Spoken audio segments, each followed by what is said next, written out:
Adiante, bem-vindos ao mundo do estranho, do incomum e do fantástico. Deixem para trás o lugar comum e façam uma viagem ao irreal. Vocês vão conhecer seres com talentos tão fantásticos e diferentes que mal poderão acreditar.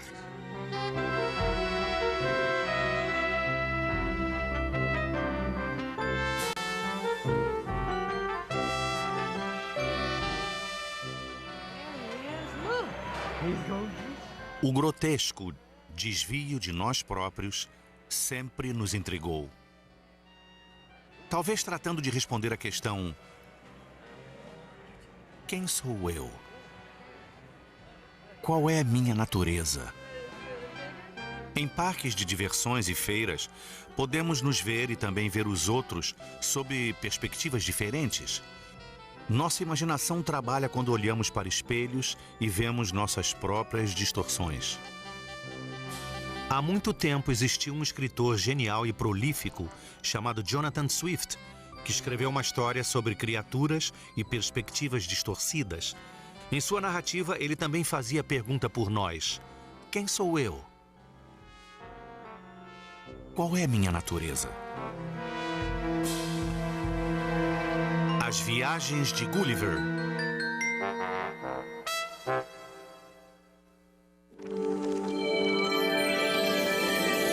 Grandes livros.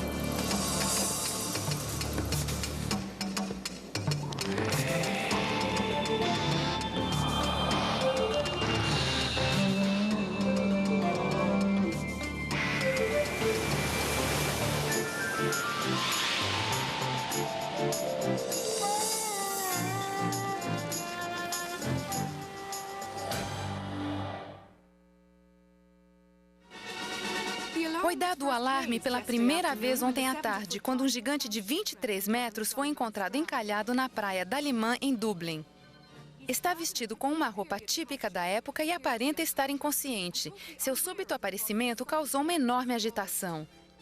Especialistas em gigantes que já o examinaram dizem que ele é muito semelhante ao Gulliver de Jonathan Swift, o qual chegou a Lilliput no século XVIII. Na história As Viagens de Gulliver, este marinheiro encalhado faz 4 viagens para visitar pequenas e grandes criaturas em lugares distantes. Trata-se de um conto sombrio e satírico que pode ser interpretado em diversos níveis. Você o conhece? Não! Você sabe o nome dele? Qual é? Gulliver. Gulliver? De onde ele veio? Eu acho que ele veio do céu. Atenção! Ele vem vindo! É enorme! O livro As Viagens de Gulliver foi publicado em 1726 e continua sendo uma das maiores sátiras da história da nossa literatura. Desde os desfiles na Irlanda até os pubs no baixo East Side de Nova York, esta história mexe com alguma coisa em todos nós.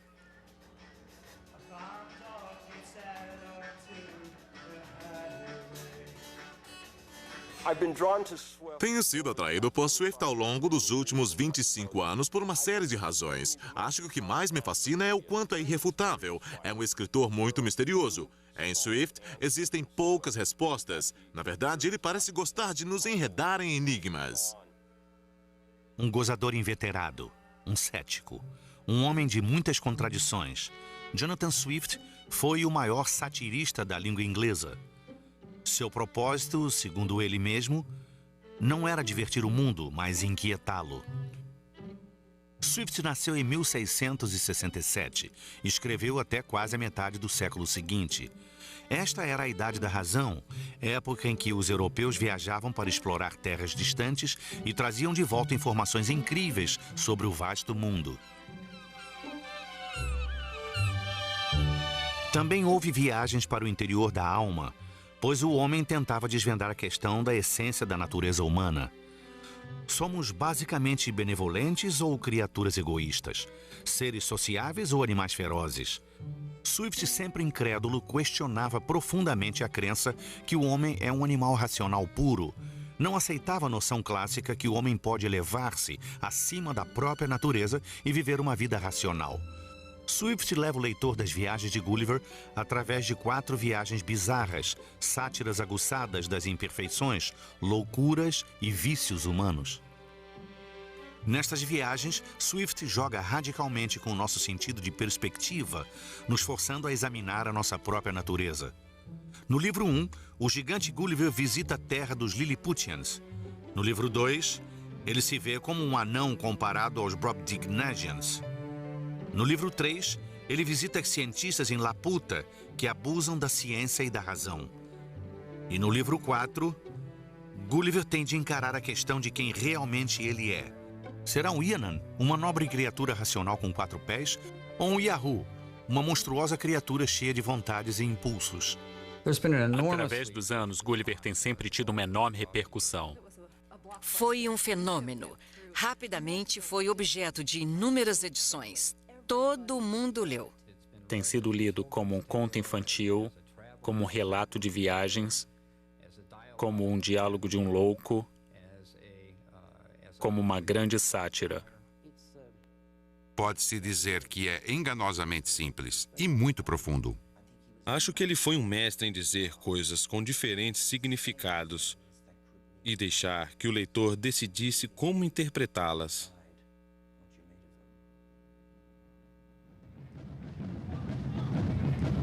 Swift era um amante das feiras. Geralmente gostava da vida nas ruas. Havia na época pelo menos 3 feiras importantes em Londres. Quando Swift já havia assistido às feiras, ele se dirigia para as 4 importantes exibições. Havia anões, gigantes, grande variedade de animais adestrados, um número de cavalos, os chamados inteligentes e também os seres humanos degenerados. Na época de Swift, havia o irlandês selvagem e peludo. O que realmente me interessa nessas feiras são as exibições, nos shows paralelos, os anões, os gigantes, os animais incrivelmente inteligentes e os seres degenerados. São a estrutura básica das viagens de Gulliver. Uma das coisas que eu acho que Swift faz é usar os monstros para questionar o que significa ser humano. Ele vai ainda mais longe, colocando o quão pouco sabemos sobre nós mesmos e os níveis mais baixos que a natureza humana pode alcançar.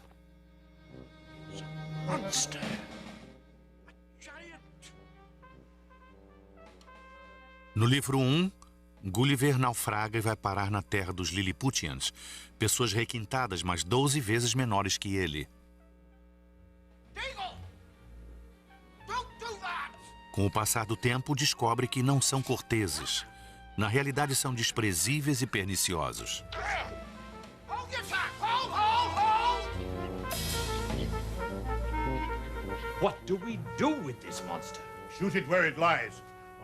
As viagens de Gulliver são uma sátira aos ingleses e à sua política da época.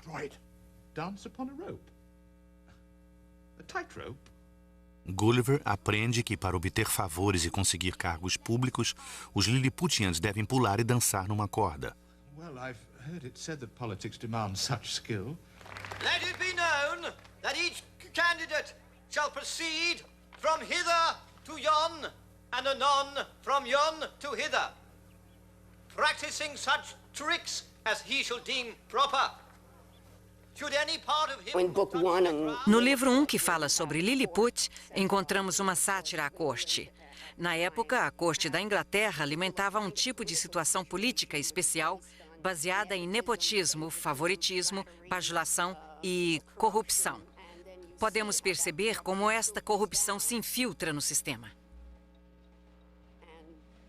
Encontramos também no livro 1 a descrição do comportamento dos membros da sociedade e como eles se interrelacionam.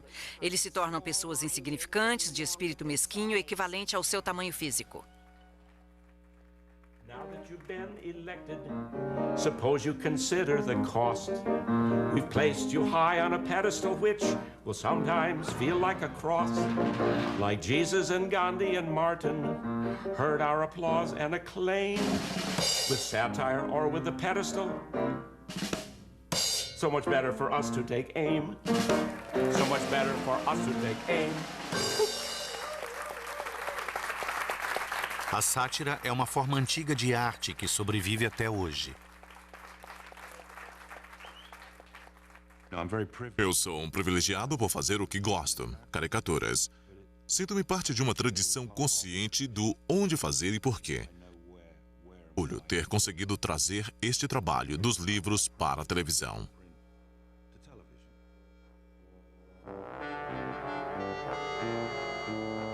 Uma caricatura realmente boa revela muito do que já se sabe, mas é interessante vê-la. Se ela não se baseia em alguma verdade, não funciona.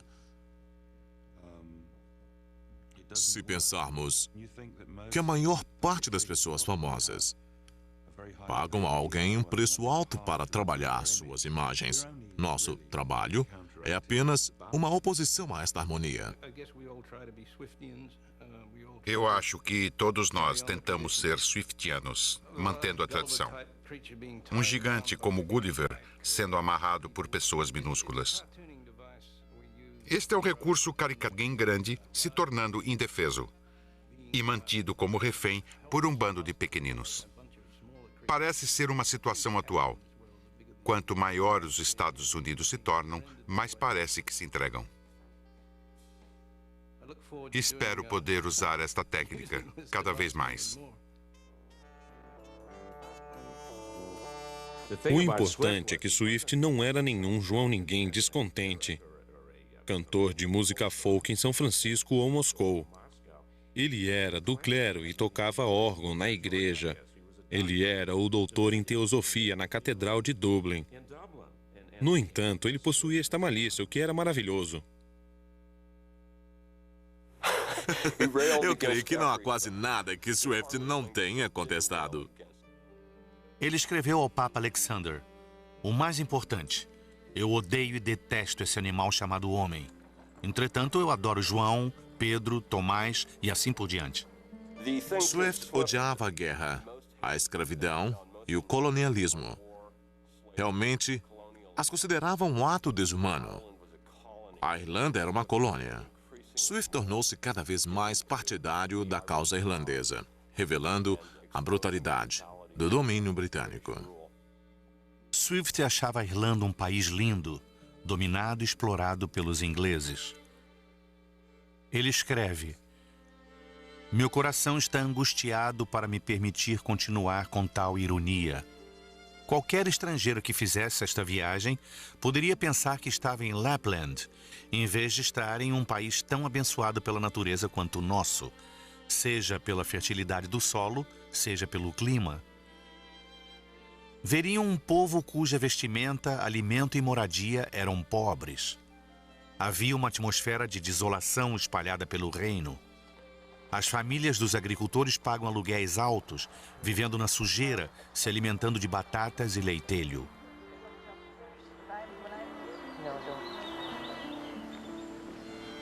Jonathan Swift era um homem de personalidade ambígua. Lá estava ele viajando pelo interior. Ele viajava por toda a Irlanda a cavalo ou a pé. Ao mesmo tempo, é difícil imaginá-lo no púlpito da catedral proferindo seu sermão em tom ameaçador, o que eu acho que fez. Contudo, não existem muitos registros sobre seus sermões. Sua personalidade era complicada, complexa, e os elementos que fizeram parte de sua formação também o foram. Nascido aqui, filho de imigrantes ingleses, passou boa parte de sua vida na Inglaterra como parte da corte da rainha Anne politicamente. Decidiu retornar e foi para uma paróquia que achava não ser o seu lugar apropriado. Ainda assim, ele o transformou num púlpito político importante. Apesar de que seus sentimentos em relação a Dublin eram confusos, ele se tornou respeitado. Ele estava descontente com a Irlanda, com os papistas, com a pobreza e a mesquinhez. Certamente ele não teria considerado sua estadia na Irlanda como um tipo de exílio. Sim, correto. Ele foi indicado para esta paróquia em St. Patrick porque ele não foi suspenso pelo bispado na Inglaterra. Isto foi como um tipo de rebaixamento de posto. Tudo que ele diz em tom de sátira é dirigido às pessoas do continente. E assim, todas as piadas são sobre os partidos ingleses, em defesa dos irlandeses. Esta é a sua maneira de vingar-se dos inimigos na Inglaterra. Com o passar do tempo, ele começou a relacionar-se cada vez mais com o povo irlandês. Ele foi o primeiro patriota.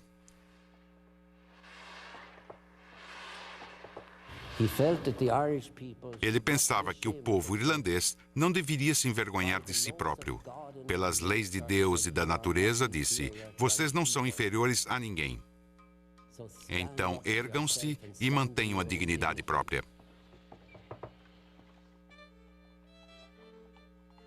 No final do século XVII, a nova tecnologia trouxe um avanço para a imprensa, possibilitando o rápido acesso a livros e panfletos. Swift utilizou a influência e o poder deste novo avanço.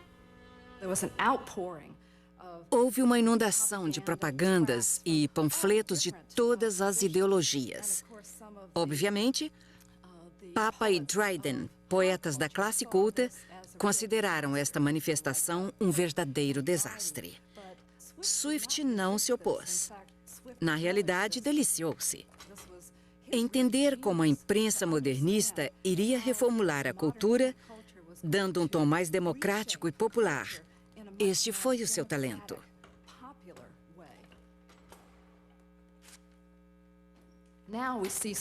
Hoje, Swift é cultuado em antologias. A impressão é a de que ele sempre foi considerado um grande escritor.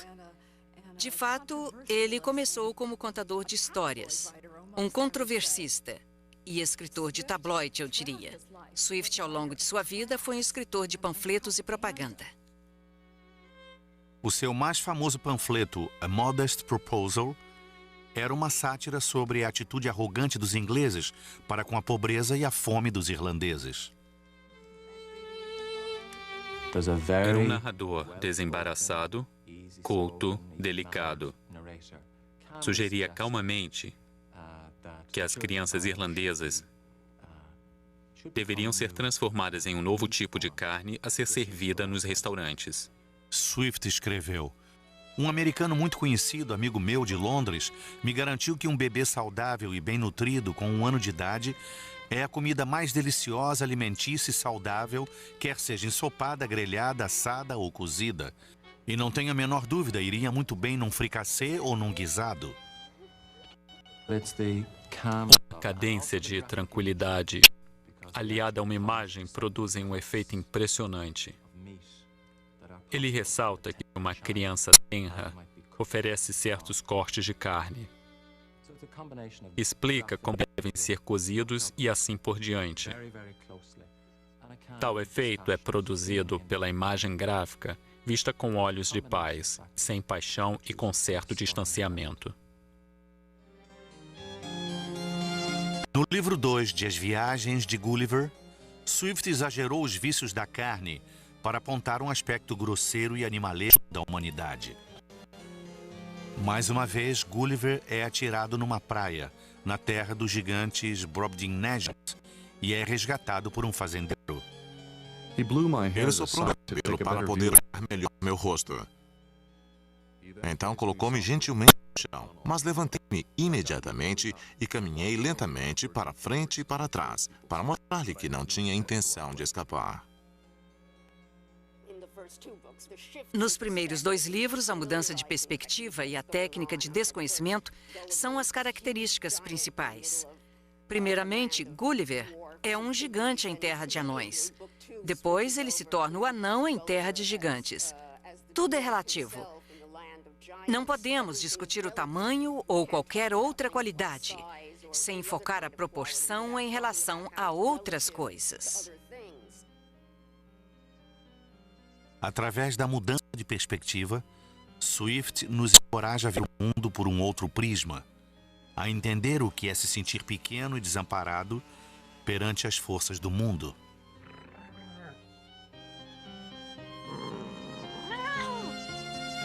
Gulliver é examinado dos pés à cabeça.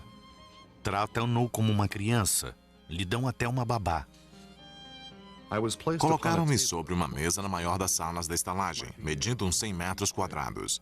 Minha babá ficou numa banqueta perto da mesa para cuidar de mim e dizer o que eu deveria fazer.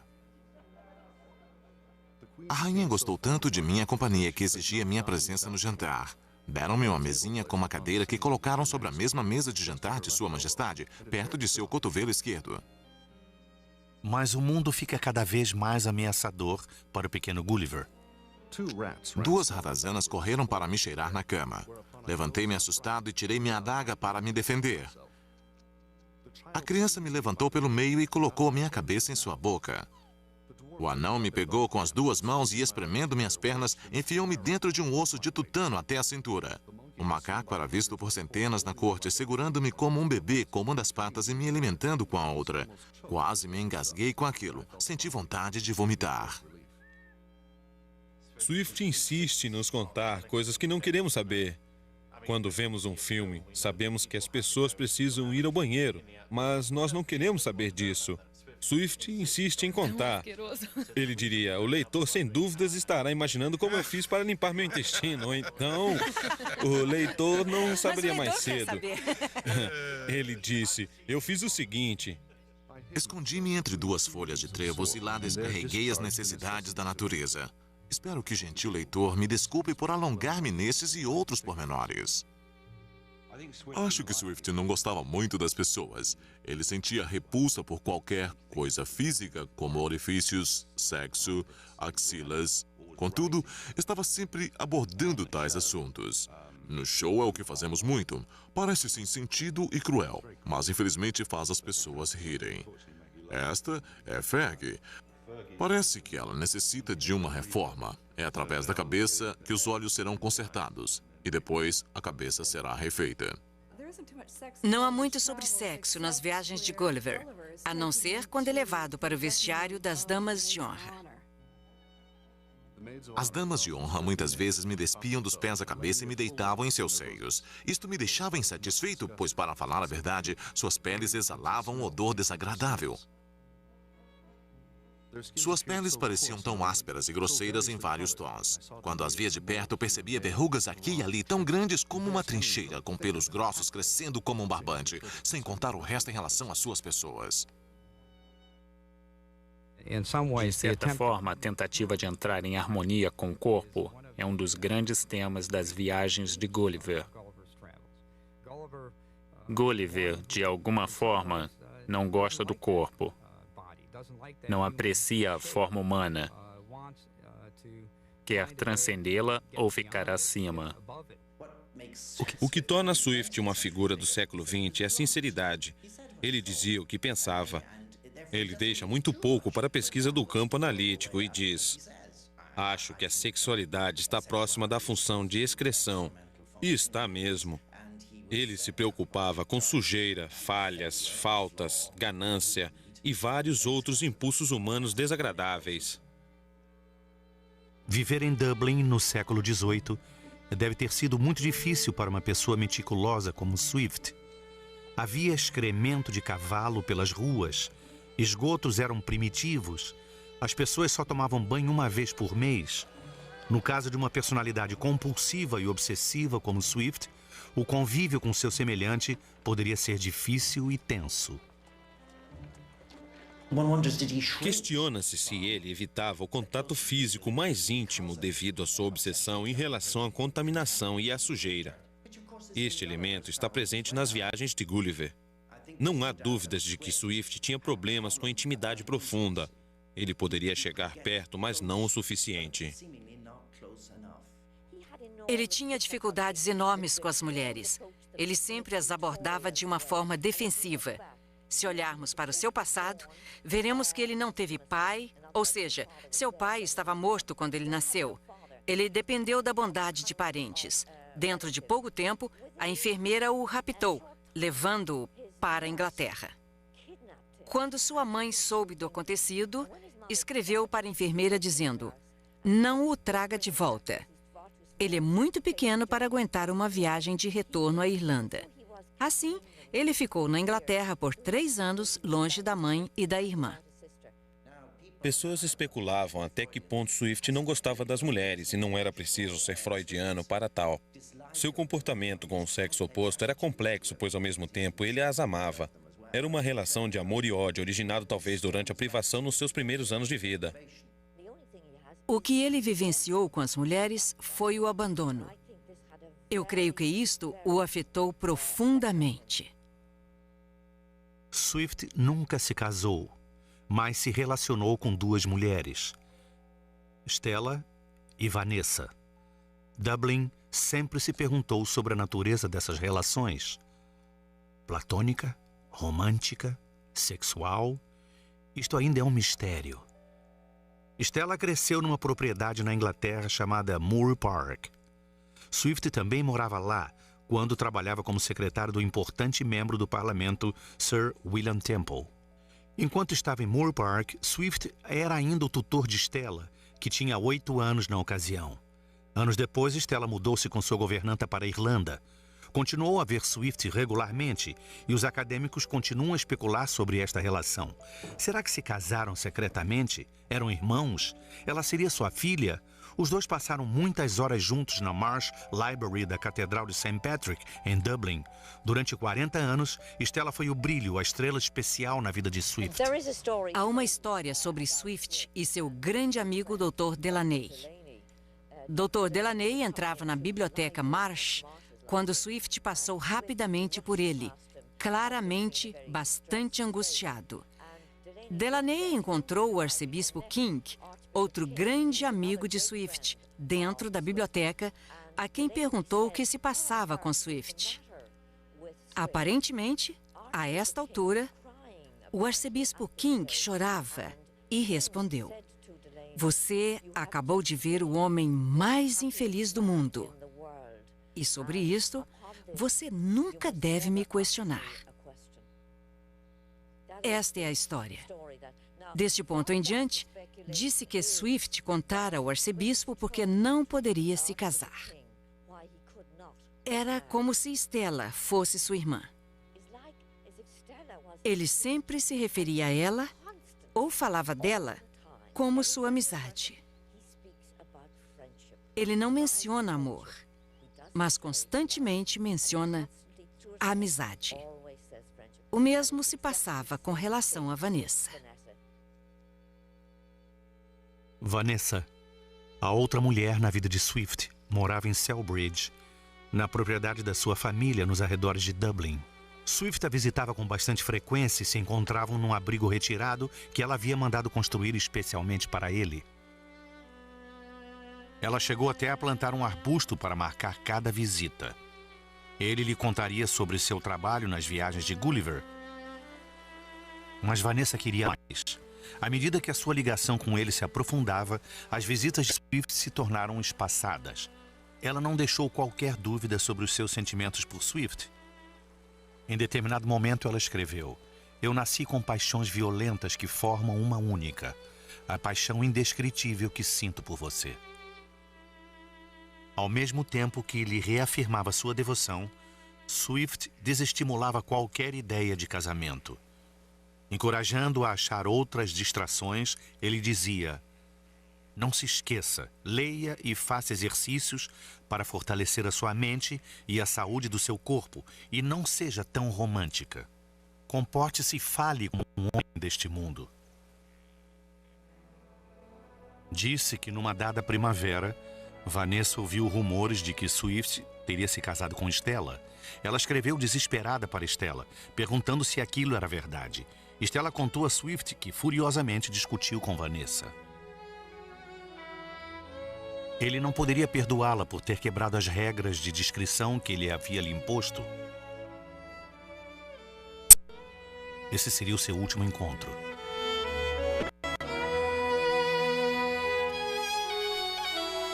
Já tendo contraído tuberculose, ela morreu após algumas semanas, aos 35 anos. Ele não foi ao seu enterro.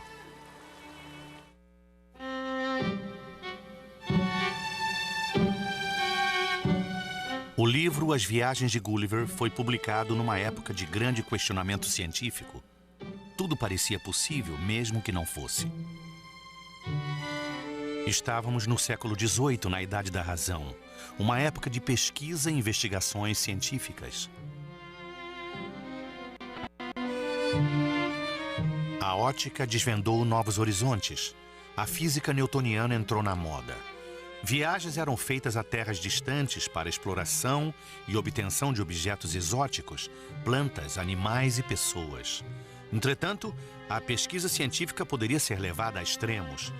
No livro 3, Swift explora nosso sentimentalismo sobre a razão, a ciência e a tecnologia. Ele não confiava na crescente visão otimista do poder da razão. Eu penso que ele não acreditava no progresso. Ele não acreditava que as pessoas fossem mais sábias que seus antepassados. Ele não acreditava que a tecnologia poderia tornar as pessoas mais sábias ou felizes. Swift nunca acreditou nisso.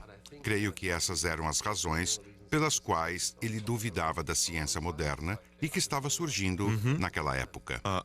Esse é o início da era do iluminismo, se você prefere assim. Mas se você fizer a trajetória do iluminismo, vai ver que seu início se deu com confiança no progresso da ciência moderna.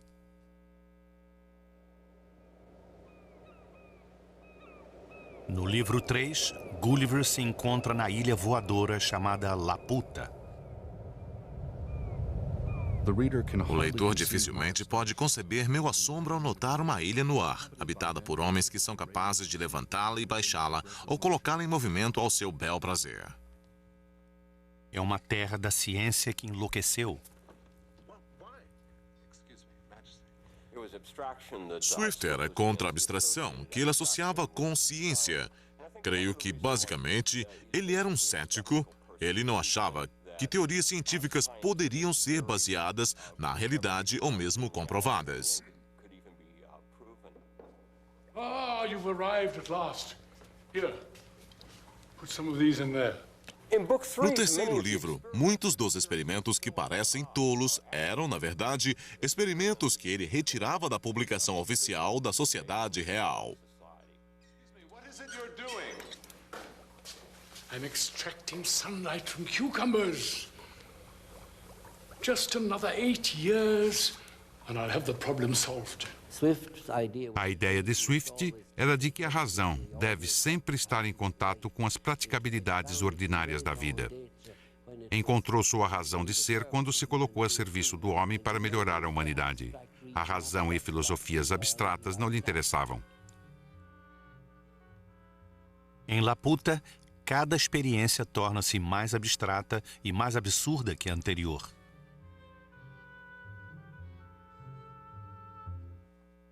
Não que ele fosse contra a ciência.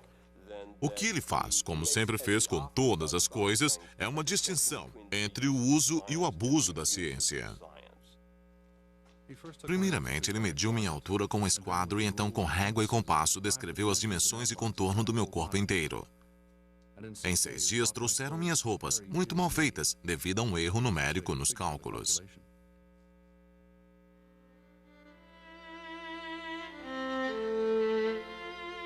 A visita final de Gulliver no livro 3 é ao Strolled Brugs, lugar onde pessoas viviam eternamente, mas não paravam de envelhecer.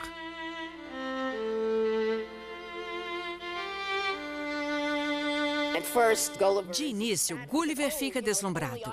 Ele diz, se eu pudesse ser imortal como eles, eu faria isso e aquilo e etc. As pessoas mencionam os Strodebergs cada vez mais, porque identificam este fenômeno em nossa própria sociedade. A tecnologia pode nos manter vivos, mas não pode manter nossa juventude. O que Swift vê não são criaturas maravilhosas, nobres e imortais, mas criaturas senis que devem continuar a vida. É o pior tipo de tortura. Somos todos criaturas que morreremos um dia. Swift usou o corpo para simbolizar o seu pessimismo. No livro 4 das Viagens de Gulliver, nosso herói chega à terra dos Winans. Swift, através de Gulliver, leva o leitor a ponderar qual é a nossa natureza. O que é normal? O que é anormal? Gulliver encontra os Winans e os Yahoos, 2 tipos bem diferentes de criaturas. Ele descobre que os Winans são as criaturas mais extraordinárias que já encontrou. Tudo é resolvido pelo exercício da razão, pela simples razão, e Gulliver os considera seus mestres. Por outro lado, os Yahoos... Os Yahoos eram seres animalescos mais sujos, barulhentos e deformados que a natureza jamais criou. No geral, em todas as minhas viagens, nunca vi um ser tão desagradável ou algo que me fizesse sentir naturalmente uma antipatia tão grande. Não há nada que tornasse os Yahoos mais odiosos que seu inconfundível apetite para devorar qualquer coisa que cruzasse seu caminho. Um dia, uma jovem Yahoo estava parada atrás de um montinho e, ardendo de desejo, correu a toda velocidade e pulou dentro d'água a poucos metros de onde eu me banhava. Nunca em minha vida fiquei tão assustado.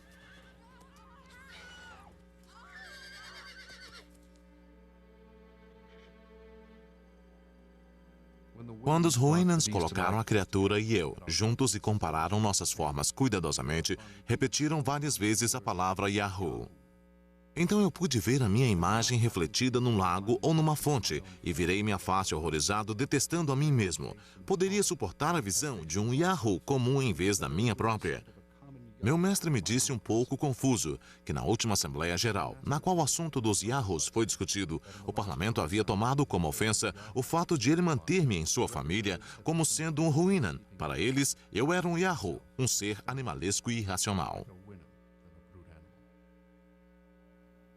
Quando estava tudo pronto e o dia de minha partida chegou, deixei meu mestre e sua senhora, e a tristeza tomou conta de mim. Quando ia me prostrar para beijar seu casco, ele me concedeu a honra de elevá-lo gentilmente até meus lábios. Prestei minha homenagem ao resto dos Houyhnhnms em sua presença e, entrando em minha canoa, afastei-me da praia.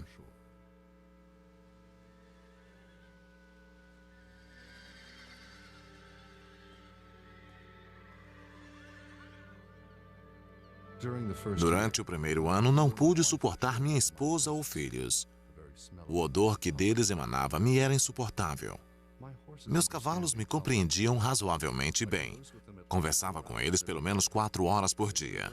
Existe entre eles uma grande amizade que compartilham comigo.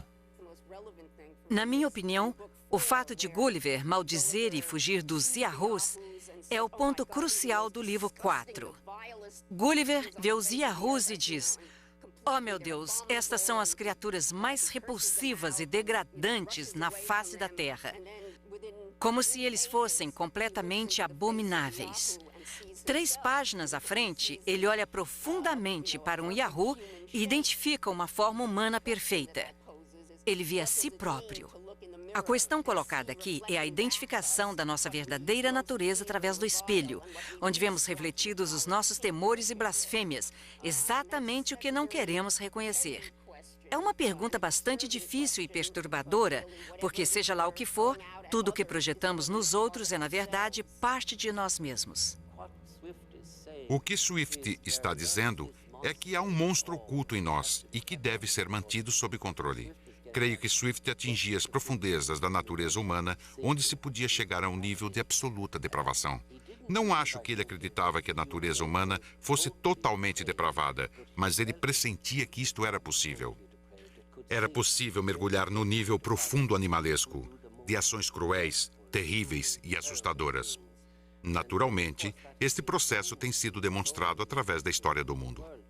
Crianças, venha, Emma. Numa cidade pequena no norte da Irlanda, jovens alunos de ambos os lados do conflito irlandês, protestantes e católicos, visitam juntos um museu, a terra de Lilliput. Alô? Olhe, sei que o tom da minha voz é muito alto para vocês. Então, vocês gostariam de ouvir minhas aventuras em Lilliput? Aqui elas conhecem Gulliver e ouvem a mensagem de Swift contra as guerras. Aprendem quão sem sentido pode ser o conflito entre 2 sociedades. Após 2 semanas, o secretário de Princípios Morais do Imperador Wriothesley veio à minha casa e disse: Ei, gigante, você prometeu ajudar Lilliput na guerra contra Blackfootskins. Qual o motivo para esta guerra? Quando os Blackfootskins comem o ovo, eles se quebram na extremidade mais larga e nós na extremidade mais estreita, o que naturalmente é muito mais gostoso. É claro, as pessoas entram em guerra pelas razões mais estúpidas. Olhem só. Swift sentia aversão e repugnância em relação à violência e crueldade de qualquer espécie. Ele sempre manteve o ponto de vista de que as pessoas civilizadas deveriam ser capazes de usar a persuasão para convencer os outros de suas ideias, em vez de recorrerem à violência. Naturalmente, esta é uma grande lição.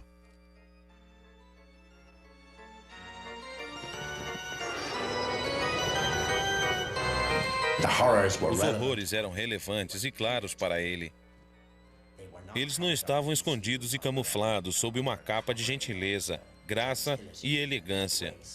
Eram nu e cru e estavam lá.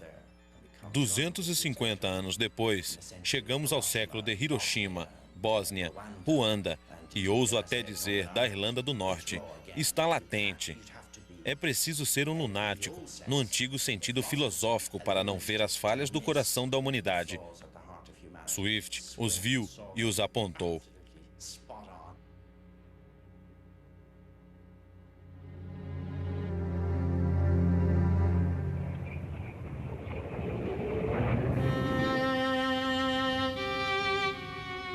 Swift sempre foi um fascinado pela loucura, fosse coletiva ou individual. Na realidade, a noção de loucura interessava muitos pensadores, filósofos e políticos do século XVIII. A população urbana crescia. Cidades por toda a Europa, inclusive Dublin, começavam a enfrentar o problema de um grande número de doentes mentais confinados em locais fechados. Os hospícios particulares surgiram à medida em que estas comunidades se preocuparam em lidar com tal situação. Todavia, pelos padrões atuais, tal solução estava longe da perfeição.